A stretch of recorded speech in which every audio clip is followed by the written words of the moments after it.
ఆ తర్వాత మనం రాసిన దాన్ని ఆ విషయాన్ని మిగతా వాళ్ళతో చర్చించడం అనేది స్పీకింగ్ అని చెప్పేసి అంటాం. దానివల్ల ఏమవుతుంది, పర్ఫెక్షన్ వస్తుంది.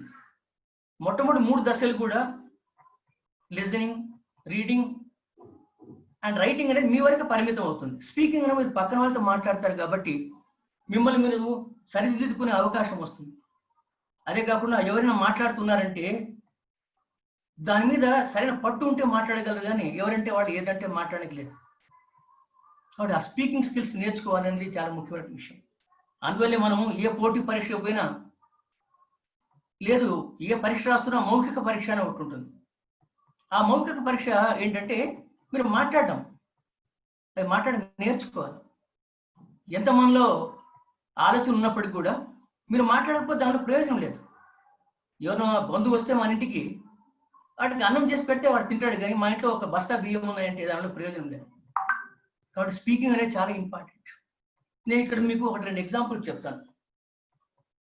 ఆ ఎగ్జాంపుల్స్ ఏంటంటే మన దేశానికి స్వతంత్రం తెచ్చిన వాళ్ళలో ఒక నేత నేతాజీ సుభాష్ చంద్రబోస్ అని చెప్పేసి అంటాం.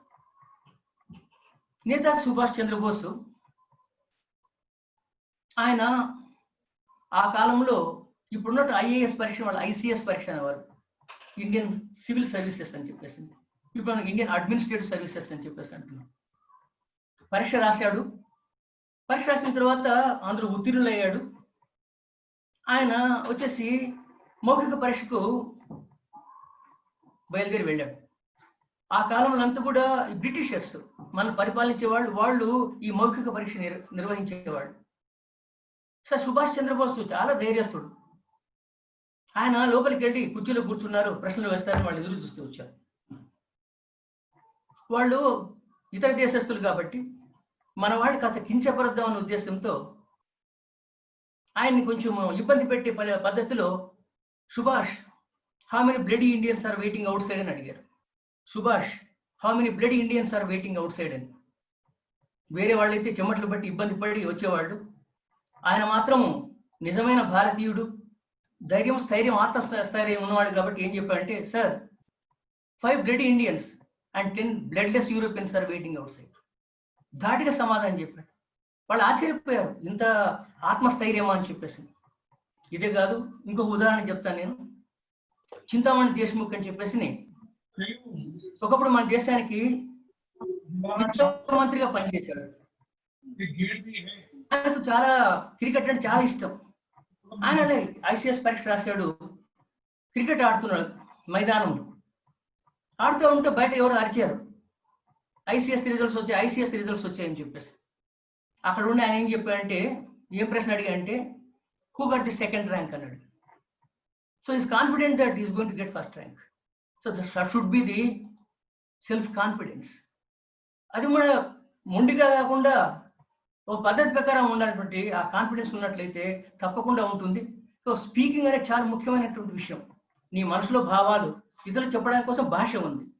ఆ భాష మీరు ఎట్లా పదాలని అమరుస్తారనేది చాలా గొప్పమైనటువంటి విషయం.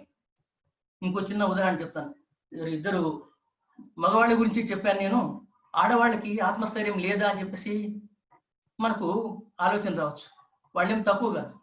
దీనికి ఉదాహరణ ఏంటంటే, పోయినసారి అమెరికా ఎలక్షన్లో బిల్ క్లింటన్ భార్య రొడామ్ క్లింటన్ ఆమె కంటెస్ట్ చేసింది, పోటీ పడింది.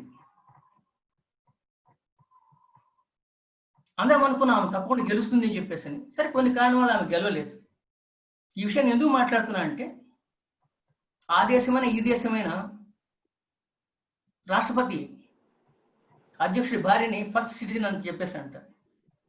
సో బిల్ క్లింటన్ భార్య కాబట్టి బిల్ క్లింటన్ ప్రెసిడెంట్గా ఉన్నప్పుడు ఆమె ఆయన ఇద్దరు కలిసేసి ఊరి బయట షాపింగ్ అని బయలుదేరారు.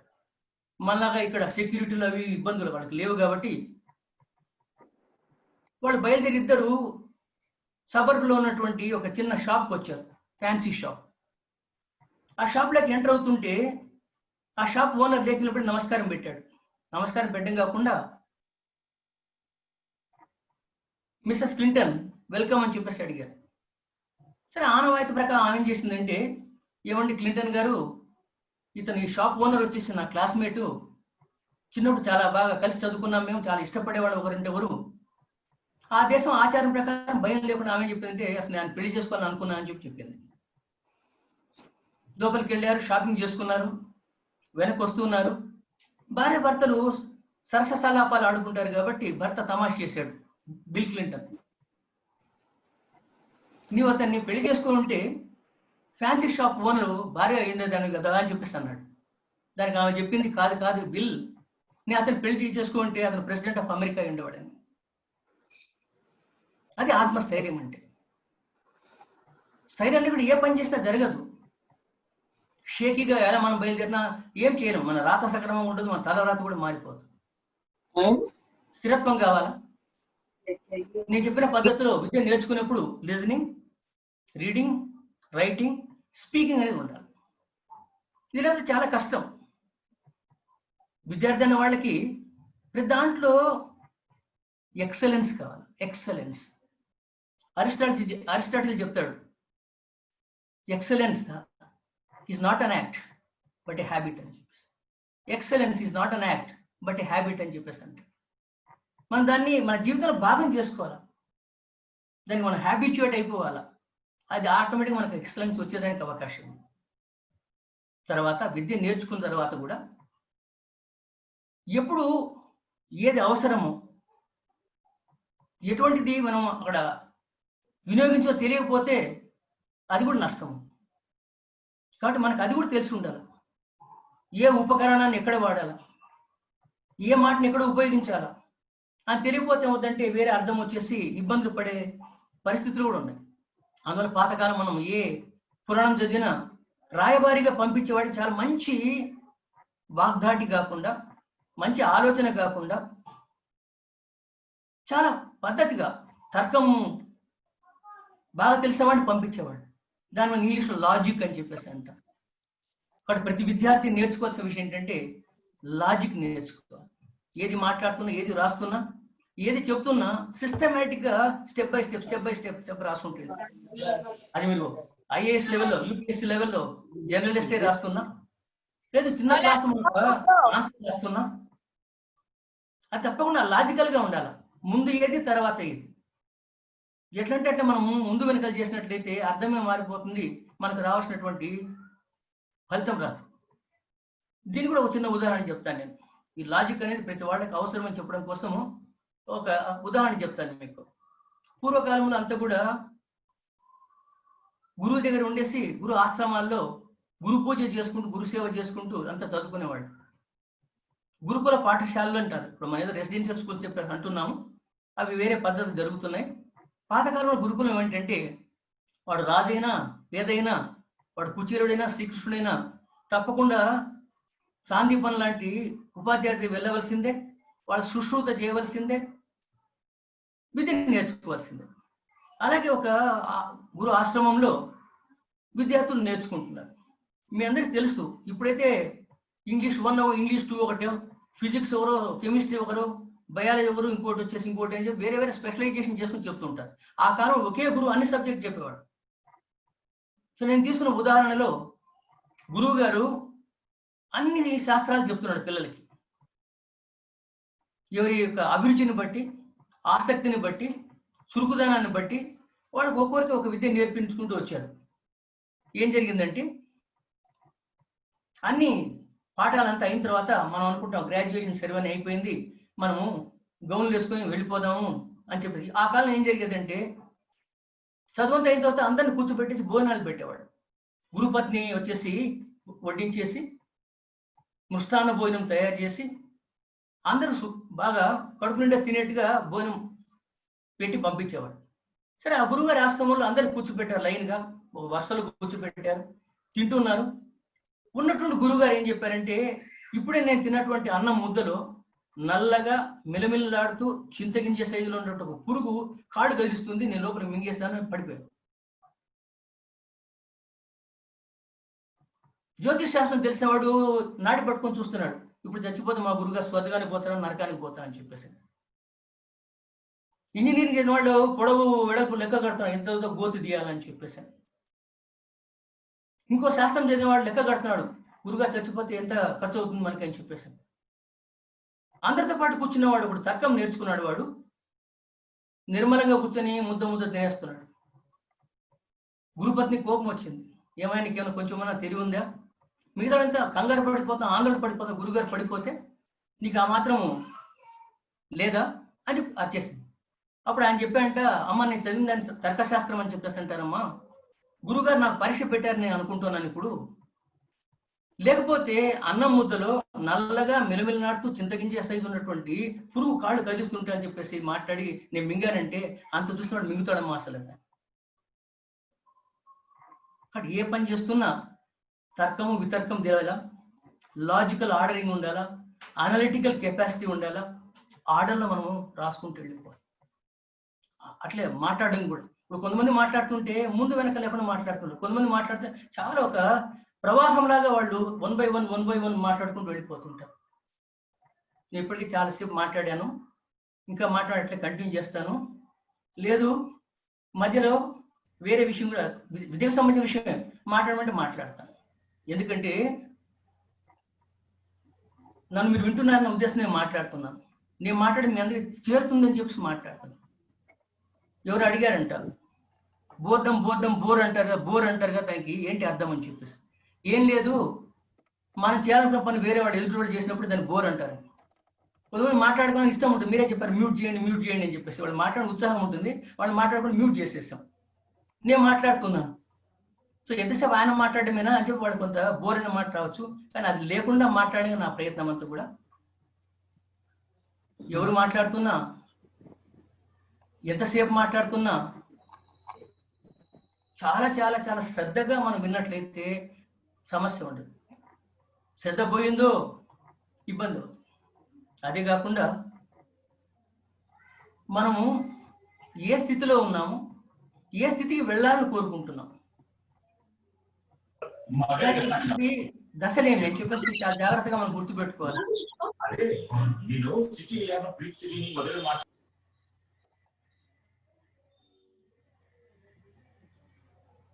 కూడా నేను ఇంతవరకు చాలా చాలా సాధారణ జనరల్ విషయాలు మాట్లాడాను. నన్ను ఎకనామిక్స్ విద్యార్థిగా మీరు చూసినట్లయితే, నేను ఇంకా విద్యార్థినే, చూసినట్లయితే నన్ను చూస్తే మీకు చాలా సందేహాలు కూడా రావచ్చు. ఎందుకంటే చాలా మందికి ఆర్ట్స్ చదివే విద్యార్థులకు అంతా కూడా ఎకనామిక్స్ కొరకరాని కోయ్యా అని చెప్పేసి అనుకుంటారు, హార్డ్ నట్ అని చెప్పేసి అనుకుంటుంటారు. ఎకనామిక్స్ అనేది ఏమో కాదు, 2 గ్రీక్ పదాల నుంచి ఆ మాట వచ్చింది, ఐకియోస్ నేమియాన్ అని. ఐకియోస్ మీన్స్ ఏ హౌస్, నేమియాన్ means manage. So managing a house అని అర్థం ఎకనామిక్స్ అంటే. మన జీవితంలో ప్రతి కదలిక, మనం చేసే ప్రతి పని ఆర్థిక శాస్త్రానికి దగ్గరగా ఉంటుంది. ఆర్థిక శాస్త్రం అందులో ఉండిపోతుంది. అందులో పెద్ద మనిషి ఏం చెప్తూ వచ్చాడంటే, ఆర్థిక శాస్త్రం అంటే ఏమో చెప్పమంటే, ఎకనామిక్స్ అంటే ఏమో చెప్పమంటే, economics is nothing but common sense made difficult అన్నారు. Common sense made difficult. అన్ని తెలుసు మనకి, ఆర్థిక పరమైన విషయాల్లో మొదటి నుంచి చివరి వరకు అన్ని విషయాలు తెలుసు. అయితే వాటిని సరైన సమయంలో వినియోగించుకుంటే సమస్యకు పరిష్కారం అవుతుంది లేదు. ఇదే కాకుండా ఆర్థిక శాస్త్రానికి చాలా ఉన్నతమైన స్థానాన్ని ఇచ్చారు సమాజంలో. అంతకుముందు ఒక 5 శాస్త్రాలకు మాత్రమే నోబెల్ ప్రైజ్ ఇచ్చేవాళ్ళు.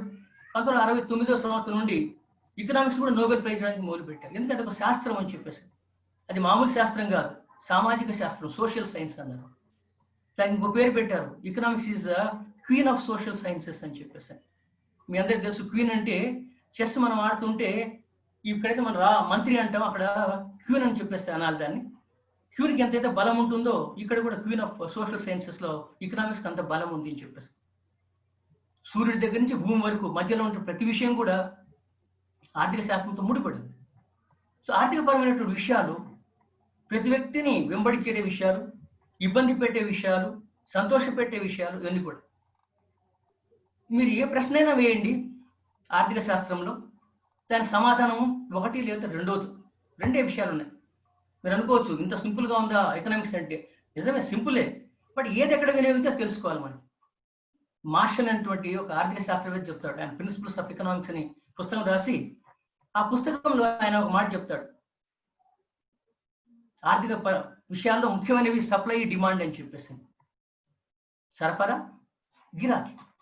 ఈ రెండు మనకు తెలిస్తే ఏ ప్రశ్నకే సమాధానం చెప్తానని చెప్పి ఆయన దాన్ని ఎట్లా పోలుస్తూ వచ్చాడంటే, ఎటువంటి ఉపమానం చెప్తూ వచ్చాడంటే, supply and demand they are like 2 blades of a scissors. 2 blades of a scissors అని చెప్పి పంపించు. రెండు ఉండాలి, సప్లై ఉండాలి, డిమాండ్ ఉండాలి. ఒకసారి సప్లై డామినేట్ చేస్తే ఒకసారి డిమాండ్ డామినేట్ చేస్తుంది. సప్లై అంటే పాజిటివ్గా పెరిగేటువంటి విషయం, డిమాండ్ అంటే నెగిటివ్గా ధరతో పోల్చుకున్నట్లయితే పడే విషయం అని చెప్పి మాట్లాడుకుంటూ ఉంటాం.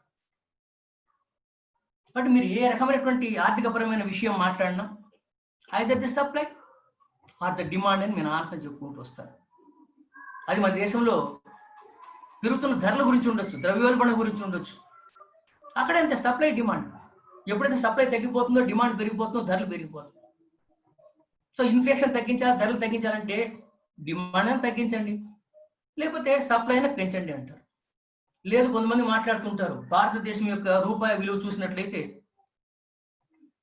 మనం అంతర్జాతీయ మార్కెట్లో డాలర్ యొక్క విలువ ఎక్కువ ఉంది, మన విలువ తక్కువ ఉంది అని మాట్లాడుతూ ఉంటారు. మీ అందరికీ తెలియజేయాల్సిన విషయం ఏంటంటే 1917వ సంవత్సరం మీరు తీసుకున్నట్లయితే 1917వ సంవత్సరం ఒక డాలర్ ఒక రూపాయితో సమానం. ఒక డాలర్ ఒక రూపాయితో సమానం. ఇప్పుడు ఏమైందంటే 73, 74, 75 రూపాయలు మనం ఇస్తే గానీ ఒక డాలర్ రాదు. ఎందువల్ల అని చెప్పేసి చాలా మందికి అనుమానం ఉంటుంది.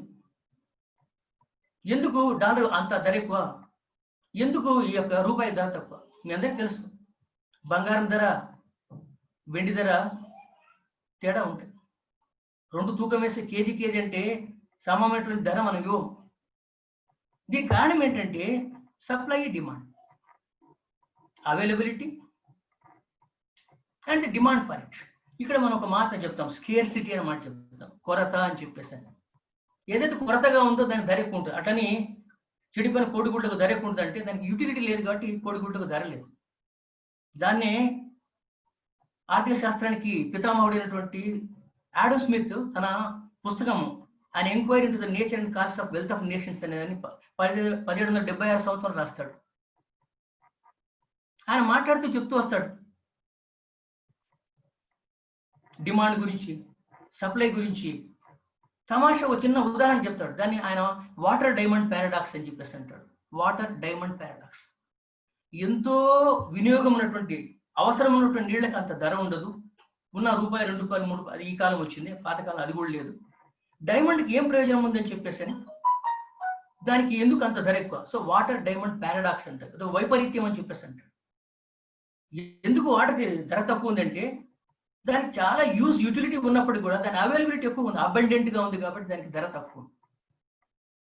డైమండ్ కి స్కేర్సిటీ ఉంది, దానివల్ల వినియోగం లేదు. పాతకాల రాజులు, రాణులు అవసాన పరిస్థితులు ఏదో సమస్య వచ్చినప్పుడు గబాన్ని అది మింగేసి చచ్చిపోయేవాళ్ళండి, చావడానికి పనికొస్తుంది.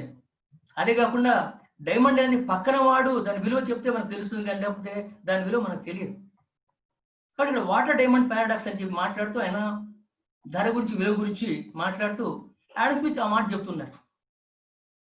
ఏమాత్రం అవసరం లేనటువంటి వినియోగమైనటువంటి డైమండ్కి ఏమో ధర ఉంది, అవసరమైన వాటర్ విలువ లేదు అని చెప్పేసి మాట్లాడుతున్నారు.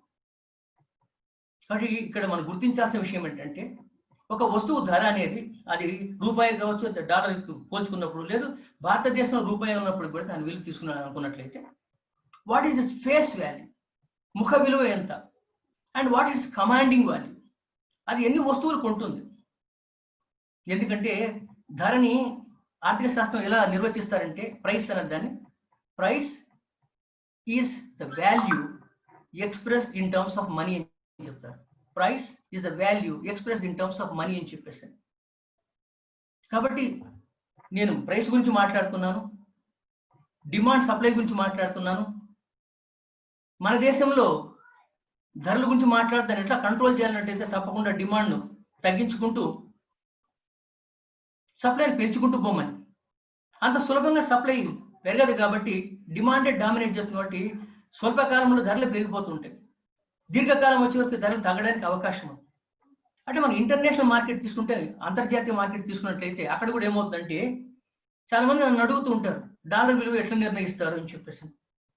మిగతా వస్తువులాగానే, మిగతా వస్తువు డిమాండ్ సప్లై పట్టి ధర పెట్టినట్టుగా ఇప్పుడు ఏమైందంటే ఫారిన్ కరెన్సీ తీసుకుంటే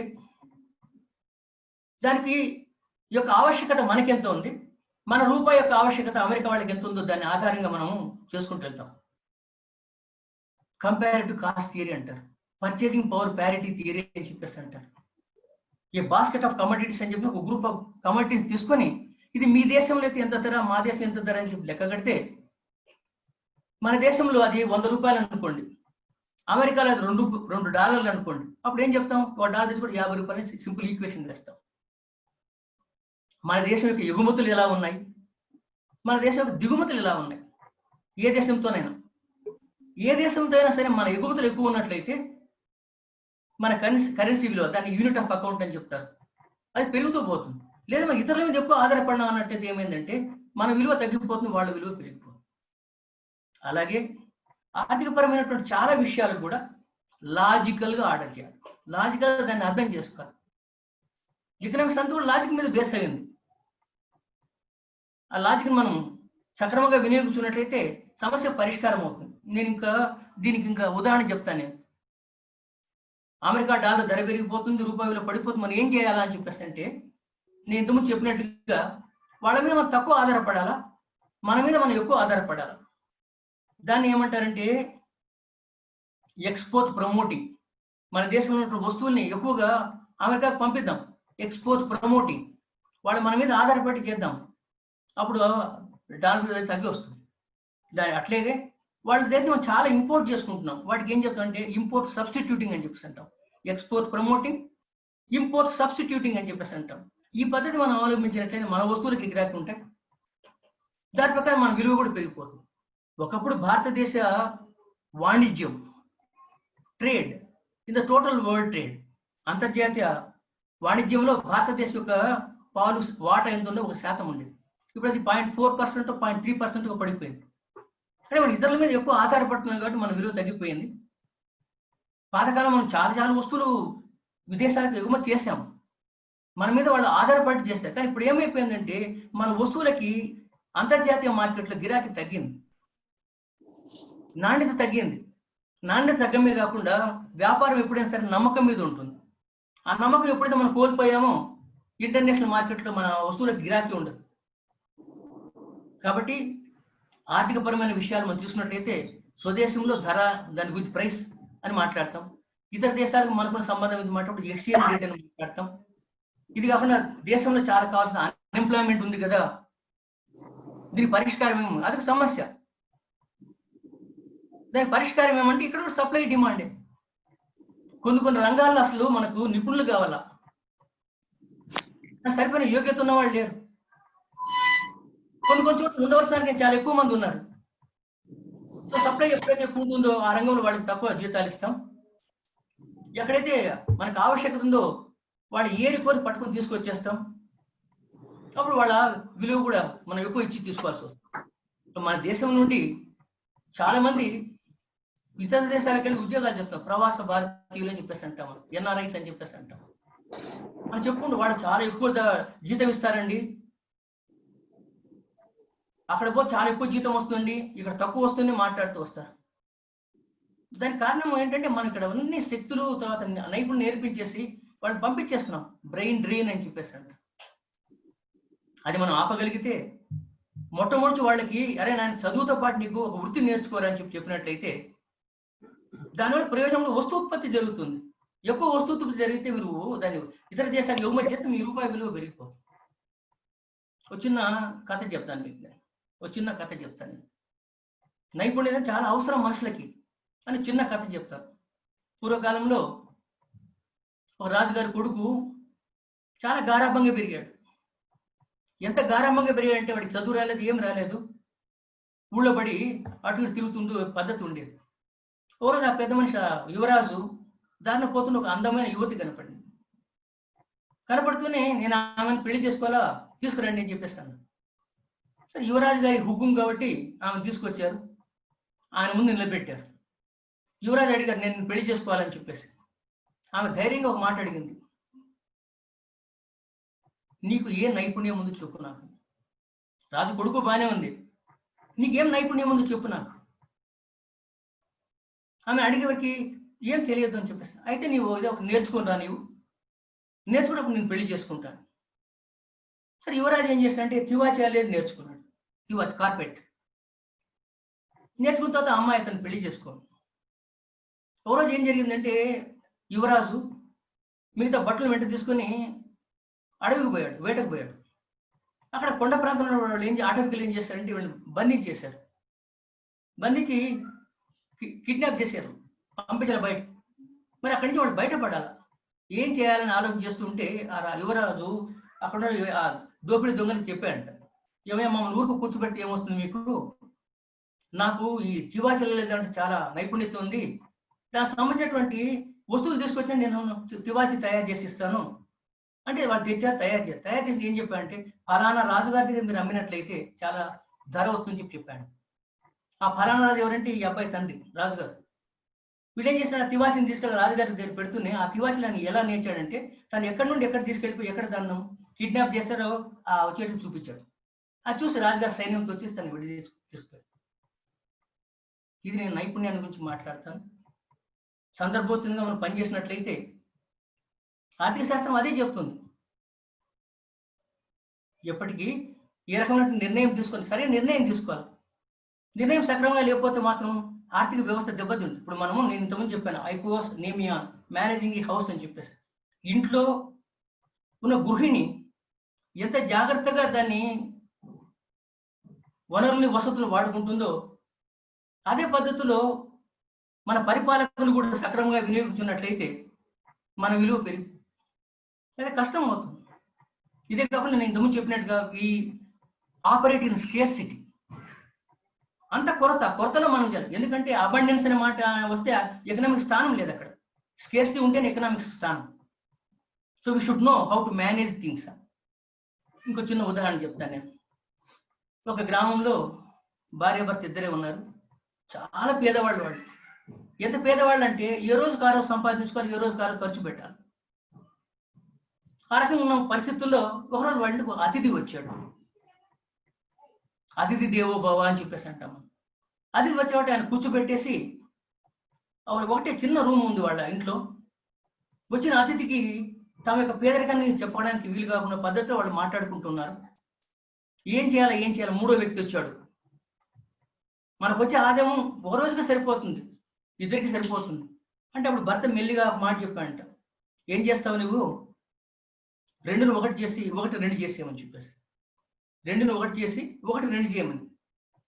సో ఆ వ్యక్తి భోజనం చేశాడు, బయలుదేరిపోతుంటే అడిగాడు, ఏమైనా ఇంత ఎకనామిక్స్ చాలా తెలిసినట్టుంది మీకు, how could you manage this అంటే, ఏం లేదు నేను చెప్పాను కదా 2ని 1 చేయమన్నా 2 1 చేయమని. అదేంటి అన్న, ఏం లేదు చాలా పేదవాళ్ళం మేము రోజంతా తినాలి భార్య భర్తము, నువ్వు వచ్చావు కాబట్టి 2 పూట్ల భోజనము 1 పూట వండేమన్నా, 1 2 చేయమన్నా. మా ఇంట్లో ఒకటే రకమైన కూరగాయ ఉంది, దాన్ని 2 రకాలు వండి పెట్టమని చెప్పాను. This is economics, how to manage things అని చెప్పేసి. ఇదే కాకుండా ఎకనామిక్స్ లో మనకి ఏమవుతుందంటే హ్యూమన్ రిసోర్స్ మేనేజ్మెంట్ చాలా ముఖ్యం. Human resource management, financial management, ఈ 2 గురించి చెప్పేసి ఈ యొక్క ప్రసంగాన్ని ఇక్కడ ఆపేస్తాను.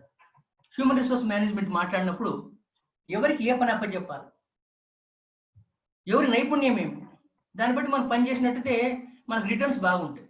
ఒక అత్తగారికి 4 కొడుకులు ఉన్నారు, 4 కొడుకు పెళ్లి చేశారు, కోడళ్ళు వచ్చారు.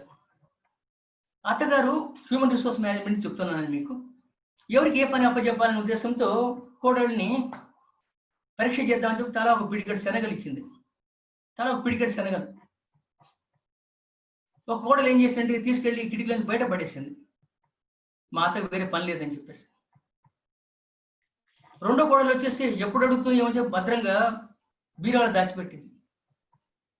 మూడో కోడలు వచ్చేసి ఒంటింటికి తీసుకెళ్లి గుగ్గిలు తయారు చేసి పెట్టింది. 4వ కోడలు వెనక ఇంటి పెరట్లో వెళ్ళేసి శుభ్రంగా నీళ్ళని శుభ్రం చేసేసి విత్తనాలు వేసేసింది. కొంతకాలం తర్వాత అత్త అడిగింది కోడలను, ఎవరి తర్వాత పిలిచేసి, ఏమా పెద్ద కోడలా మొట్టమొదటి కోడలా, నేను ఒక పిడికెడు శనగలు ఇచ్చాను ఏం చేసావని, ఏ ఊరికి అడ్డం నాకని చెప్పేసి బయట కిటికీ నుంచి బయట పడేశాను.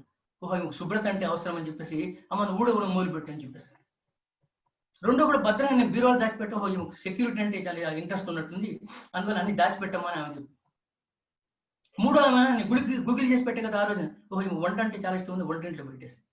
నాలుగో ఆమె పెరట్లో పెట్టేసి అంతా కూడా పండించింది కాబట్టి పాడి పంట అంటే అది అప్పచెప్తున్నా ఆపేసి. సో ఆ సక్రమంగా మనము హ్యూమన్ రిసోర్స్ చేసింది కాబట్టి ఆ అత్తగారు వాళ్ళ నలుగురు మధ్యలో సమస్య లేకుండా కుటుంబం కూడా బాగుపడింది. అటు కాకుండా లేకపోతే ఇబ్బంది అవుతుంది. ఆ సందర్భానికి నేను ఫైనాన్షియల్ మేనేజ్మెంట్లో ఉదాహరణ చెప్తాను. పాతకాలంలో భర్త పొలానికి పోతూ భార్యకి కొంత డబ్బిచ్చి వెళ్ళాడు. అది 10 రూపాయలు అనుకుందాం. డబ్బిచ్చి వెళ్ళేసి నేను పొలానికి వెళ్ళొస్తా అని చెప్పేసి అన్నాడు. ఆ 10 రూపాయలు ఎందుకు ఇచ్చాడంటే ఇంట్లో పిల్లలు ఉన్నారు ఇద్దరు, వాళ్ళ వెంట్రుకలు చాలా ఎక్కువ పెరిగి ఉన్నాయి, వాళ్ళకు గుండు చేయించమని చెప్పేశాను. ఆయన వెళ్ళిపోయాడు పొలానికి. ఇక్కడ ఏమేం చేసిందంటే ఆ తల వెంట్రుకలు తీసేయని పిలిపించేసి మొదలుపెట్టి అక్కడ పొలానికి పోయిన అతను ఆయన పని పూర్తి చేసి వెనక్కి వచ్చాడు. ఇంటికి వచ్చారు, భార్య వెంట్రుకలు లేకుండా గుండు ఉంది ఆమెకి. ఏం గుండు అయిపోయింది నీకంటే, ఏమని చేయమంటావు నన్ను, నువ్వు 10 రూపాయలు ఇచ్చి వెళ్ళిపోయావు, వాడు 10 రూపాయలకి 3 బొడిగుండు కొడతాడంట, ఇద్దరు పిల్లలు చేసినంత మిగిలింది కదా, ఏం చేయాలంటే సరే నాకు గుండు చేయమని చెప్పి నేను గుండు చేయించుకున్నాను. మరి నేనేం చేశాను తెలుసా నీకు అని భర్త చెప్పాడు. ఏం చేసావు? పొలంలో జొన్న పంట పోయించేశాను, ఇంకా టైం ఉంది, కూలీలంతా ఉన్నారు, వాళ్ళకి ఎందుకు ఊరికే కూలీ అని చెప్పి పక్కనే పూతకు వచ్చిన కందిని పోయమని చెప్పి వెళ్ళాం. తిట్టేసింది, నీకన్నా బుద్ధి ఉందా లేదా, నువ్వు పప్పేం తింటావా అని. భర్త తిట్టాడు, బుద్ధి లేదు నీకు, నువ్వు కొప్పేం కడతావు, నువ్వు పప్పేం తింటా నువ్వు కొప్పేం కడతావు అని చెప్పేసి. So when the financial management is not proper, this type of things happen. So జాగ్రత్తగా ఫైనాన్స్ మేనేజ్ చేసుకోవాలా, జాగ్రత్తగా రిసోర్సెస్ మేనేజ్ చేసుకోవాలా, జాగ్రత్తగా ముందు చూపుతూ మనం ముందుకు పోవాలా, ఫోర్కాస్టింగ్ అని చెప్పేసి అంటాం. అవన్నీ చేసినట్లయితే ఏ ఆర్థిక వ్యవస్థ అయినా, ఏ సమస్యతో ఉన్న ఆర్థిక వ్యవస్థ అయినా బయటపడడానికి అవకాశం. లేదా రెండో ప్రపంచ యుద్ధంలో జపాన్ అంతా చాలా చాలా చాలా నష్టపోయింది. కష్టపడి కొంచెం పెరుగుతూ వాళ్ళు ఏం చేస్తారు, ఇప్పుడు ప్రపంచంలో ఒక శక్తిగా వాళ్ళు ఎదిగారు. It's all because of the sacrifice they made, it's all because of the resources they used in a very rational way. కాబట్టి ఆర్థిక శాస్త్రం సమస్య ఏది వచ్చినా మనం ప్రత్యేక సమస్య గురించి మాట్లాడదాం. జనరల్గా చెప్పమన్నట్లయితే manage supply, manage demand. As you cannot manage the supply in the short period, you have to manage the demand. ఈ రకంగా మనం చేయవలసి వస్తుంది. ఇది కానప్పుడు ప్రభుత్వం యొక్క ప్రమేయం రావాల్సి వస్తుంది. సో ఇండివిజువల్ ఎకానమీ నుంచి మనము కంట్రీకి సంబంధించిన ఎకానమీ వరకు పోవాల్సి వస్తుంది. అక్కడ సమస్యకు పరిష్కారాలు ఇంకో పద్ధతిలో ఉంటాయి. ఆ పబ్లిక్ గవర్నమెంట్ యొక్క ఇంటర్ఫిరెన్స్ వచ్చేదని మనం పబ్లిక్ ఫైనాన్స్ అని మాట్లాడతాం. ఇప్పుడు ఏమైందంటే రాను ప్రభుత్వాల యొక్క ఇంటర్ఫిరెన్స్ అది తగ్గిపోయి ప్రజలు తమంతట తాము చేసుకుంటున్న విషయాలు వచ్చాయి. కాబట్టి రెండు సమన్వయంతో ఎలా పోవాలి, మన ఆలోచన మన గవర్నమెంట్ ఎలా పోవాలని చెప్పేసి చూసుకొని ప్రణాళికలు వేసుకొని సక్రమంగా ఆచరించి అందరూ పనిచేస్తే ఏ సమస్యకైనా పరిష్కారం వస్తుంది.